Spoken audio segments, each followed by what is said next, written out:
Better? Sorry. Okay. So yeah, I mean, I think with the online safety bill, we have the same kind of concern we had with other previous legislation adopted in some European countries that are replicated elsewhere.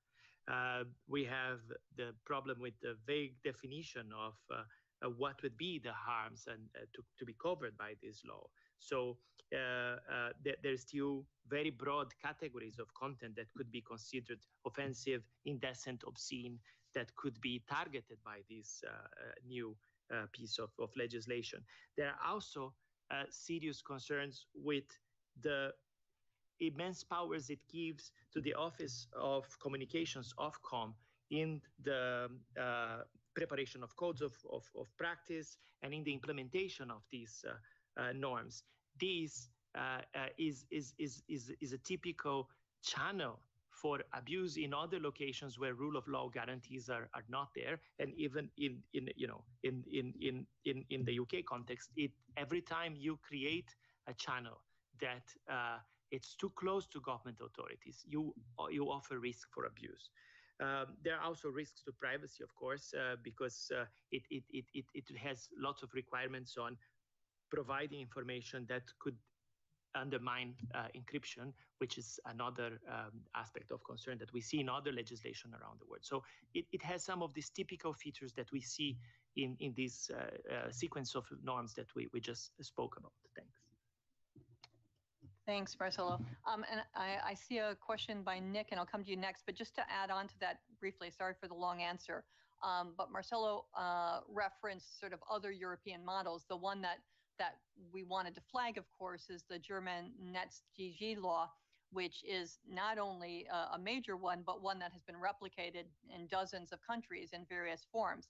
And one of the questions we're often asked is if that law didn't have some of the dramatic consequences that we feared for protecting speech, why do we need to be worried about this replication? And I think what we need to emphasize is that the replica laws often go far beyond what was in the German law in a variety of ways, both in terms of the types of speech that it affects, but also that it looks at fines for systemic failure rather than specific posts. And, importantly, and this is something that's coming up a lot in today's context, it's the company that's held liable under that law, not managers that are threatened with ending up in jail if they fail to, take down a post. So the bottom line is that the political, legal, and economic context in which these laws are implemented really matters. And so a strong judiciary and mandated review can mitigate some of the effects of overbroad laws. But when we see them replicated in place without those guarantees, we see, really disastrous consequences. Nick, over to you for the next question.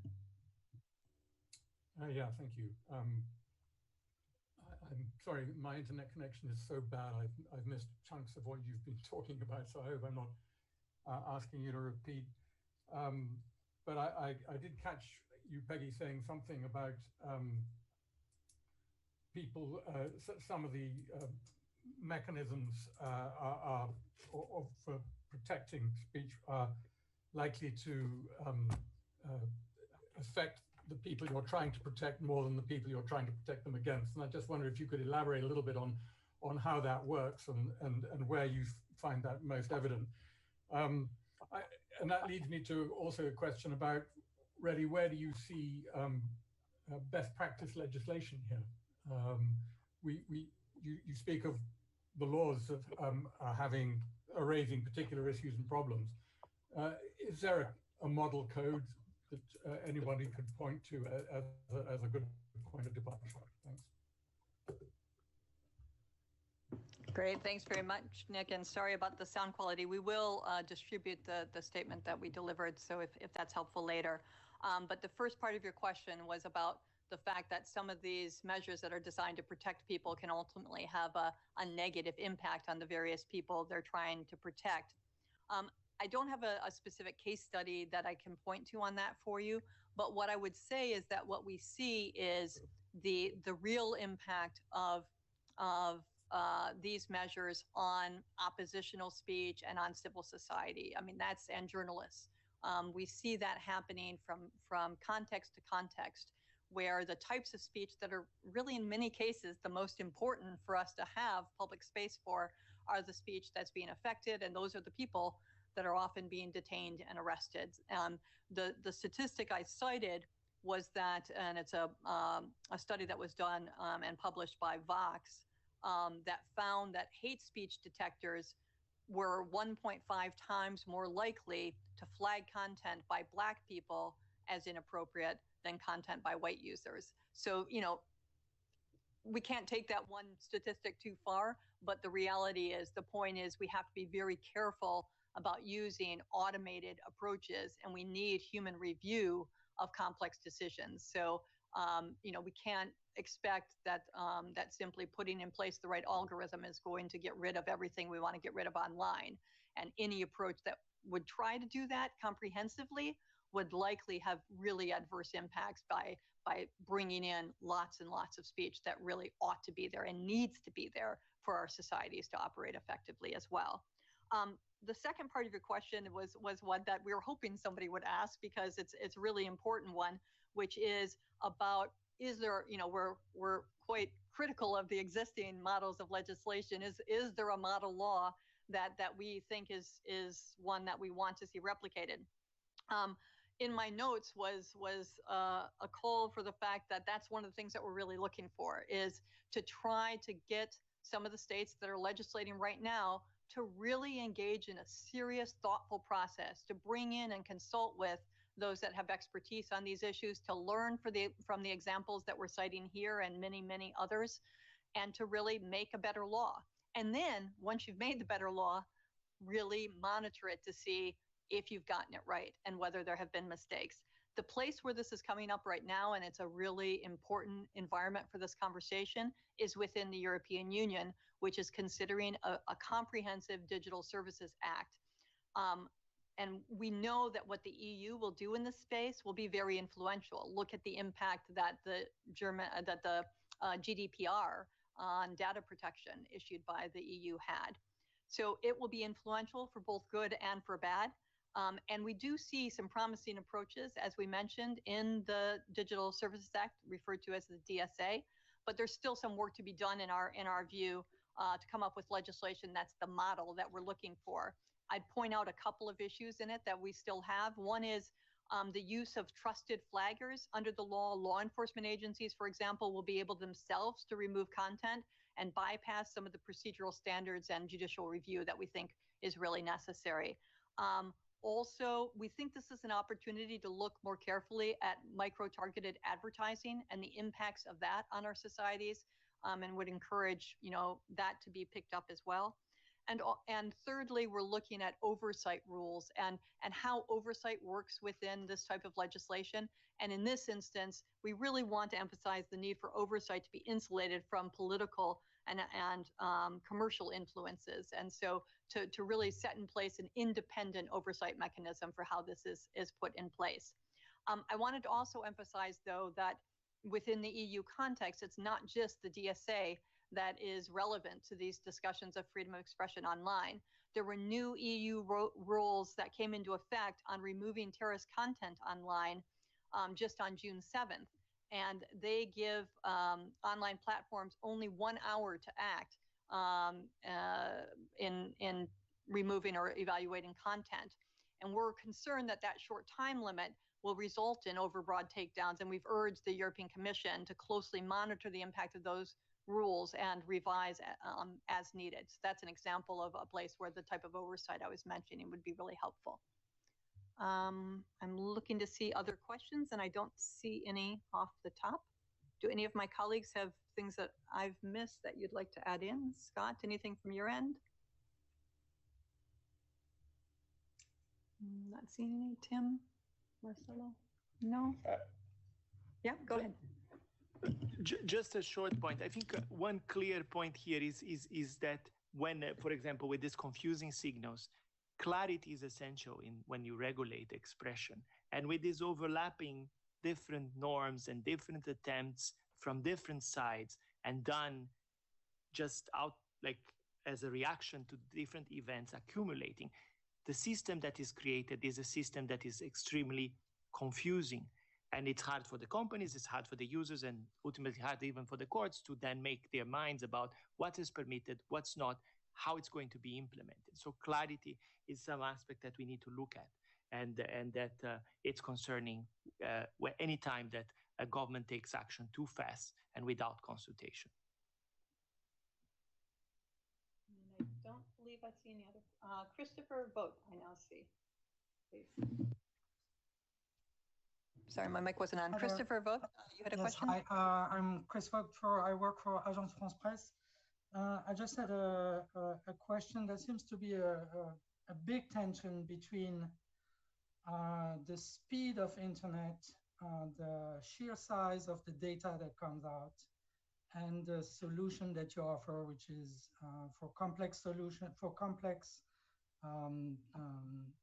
problems to have people looking into it, and second, to have independent courts deciding.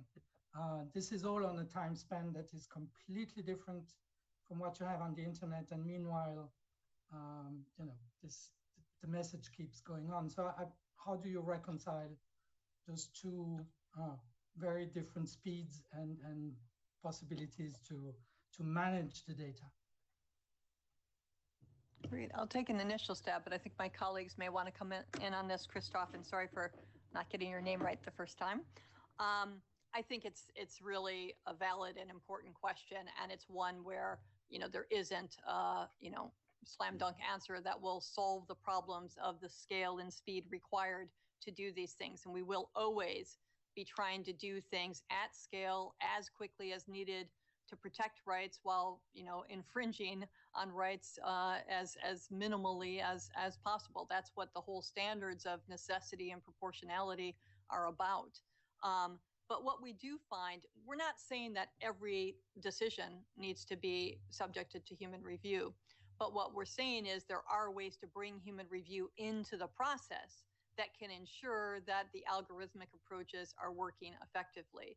And there are, of course, instances where things should be reviewed more than once. I mean, that's actually another thing that came out of some of the Facebook Oversight Board's review of the Trump cases, that it came up that they do cross-checking on some cases. And that gave rise to a lot of questions about, well, how do they decide which things they're going to cross-check?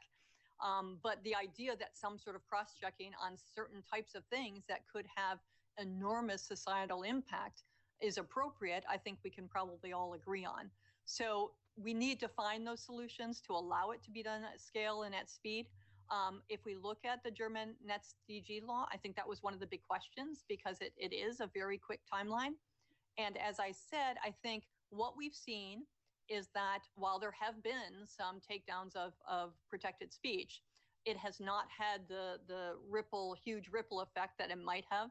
And it does, of course, involve a system for judicial review. So it's an example of something that has, there are varying opinions on this, but has worked in many of the ways that the authors hoped it would, I think.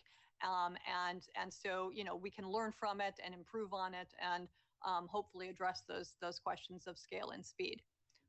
Would others like to come in? Tim? Yes. Thanks for the question. It's of course one of the core problems we face in this area, and as Peggy said, there is no simple answer to that. And I think acknowledging that is really part of the solution, and that points to some important elements regulation of any sort needs to ensure.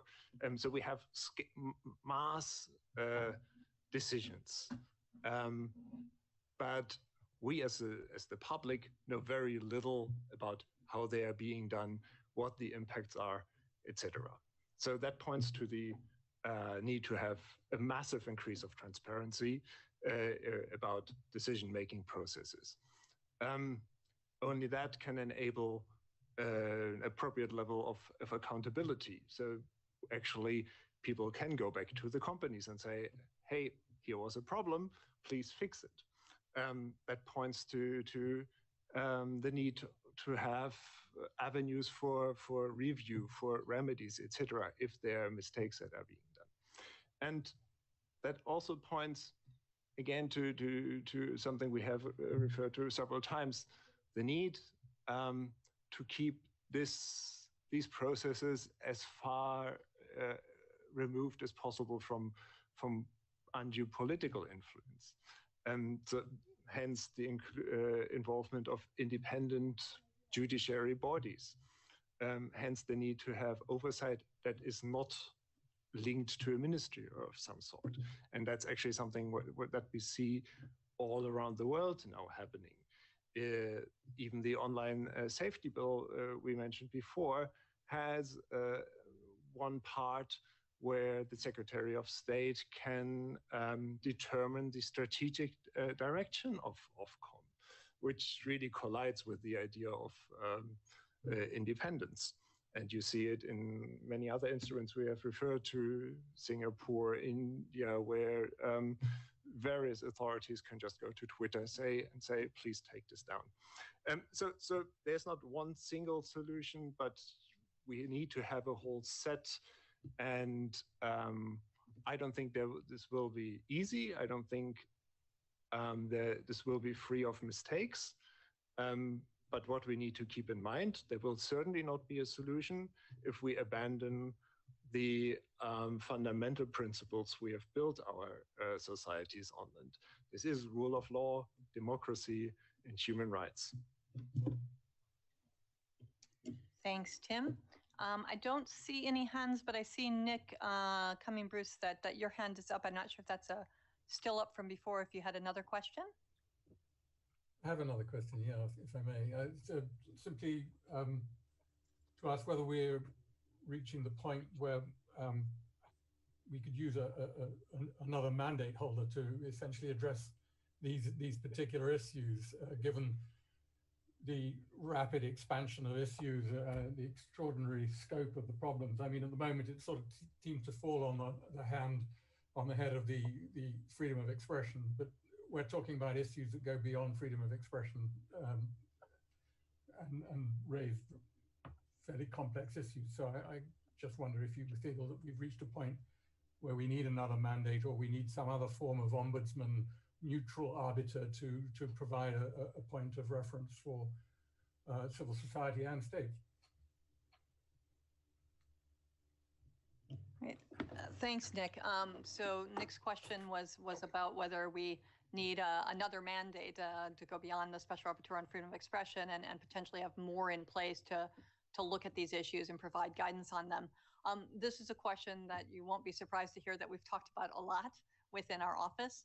I think that I want to emphasize that the work that the special procedures and mechanisms have done on these issues, while the freedom of expression mandate has been exceptional in terms of the work that's been done both by David Kaye and now by Irene Khan, it is the case that across the mandates, there's an enormous body of work relating to these issues of digital technologies and human rights. So, obviously the Special Rapporteur on counterterrorism was with David Kaye writing to the Australian authorities on their abhorrent violent material act that was passed in the wake of Christchurch, a situation where, in fact, they wrote to request information on the law that had just been introduced. And by the time they were able to make their letter public, the law had already been published. Not published, it had already been adopted. An example of that sort of quick approach to legislate that I mentioned earlier. But it's not just expression and freedom of association and the political and civil rights, but there's also been really good reporting on these issues from the mandate holder on older persons, on health, on violence against women. So, it's across the spectrum of the mandates that exist within the Human Rights Council. But I do think that it's not as accessible and it's not pulled together in the ways that might make it most useful to states and others that want to look at this space.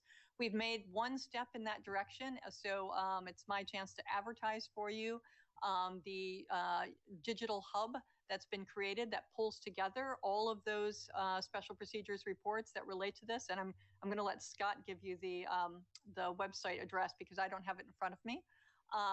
But that's one way that we're trying to address the gap that you mentioned. But I wanted to mention that we've also talked a bit about the need for your earlier question about models, about review of legislation, about more support and ability to advise governments as they're making these tough decisions. And we do think that more space to do that, not just from sort of a special rapporteur approach, but actually sort of advisory opinions and engagement with states around these issues could be really useful. The model we sometimes mention is that of the Venice Commission within the Council of Europe that advises on rule of law and other issues. So, some sort of mechanism of that sort is something that we've said might be useful.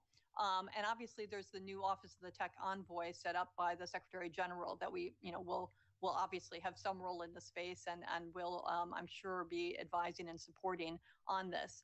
I should also mention that as an office, we are working very diligently to address how companies address these challenges. We have a big project called the BTEC project that works with companies on how they apply the UN guiding principles on business and human rights in the tech space. Because what we hear, of course, is the guiding principles, may make sense in a traditional supply chain or in extractive industries, but the same sort of question that Christoph has raised, how do they work given the scale and the speed of the digital world? And so we're really trying to unpack those issues and try to be very clear what are companies' responsibilities under the guiding principles to do human rights due diligence to avoid the types of impacts that we're talking about.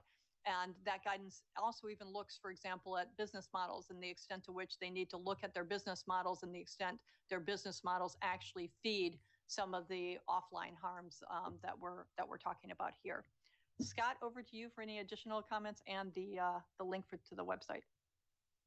Thanks, Peggy. And I put the link in the chat to UNTV. Hopefully that's accessible to everyone. If not, UNTV colleagues, please do pass that on. I mean, I think you covered it, Peggy. What we have made a first step, in trying to pull together really the enormous and the rapidly growing amount of information, of guidance and recommendations and reports coming from not only the special procedures and the different mandate holders, but also from the treaty bodies and from our own office. So there is a clearinghouse, if you will, of information out there, but it is just a first step. And I think there are still a number of gaps, despite quite a lot going on by the special procedures. And that's something we're looking at, is where are those gaps? Where has guidance yet to be developed? And what we're seeing initially is there are a lot of gaps around economic and social rights. And the other area, I think, where there's room for improvement just is in coordination. And perhaps, rather than adding an additional mandate holder, as so many of the mandate holders are already involved, it's a question of improving some of the communications and coordinations going on between the different mandates that are working on the impact of digital tech on the respective rights issues that they're working on. Over. Thanks, Scott. And I should just add, I referenced the work by the special procedures, but it's all human rights mechanisms. The treaty bodies have done enormous work in these areas as well, and we try to reference that in the hub too. I don't see any more questions at this stage, so unless my colleagues tell me differently, we'll bring it to a close. We thank you all for your interest. As I said, we focused today on freedom of expression online, but there's lots of other issues in the space that we're looking at, and would be very glad to do this sort of briefing in the future on other issues in the digital space. Looking at things like the impacts of artificial intelligence on social and economic rights, facial recognition and its impact on policing, and so many issues that keep us all occupied quite a bit of the time. Thanks very much for joining us.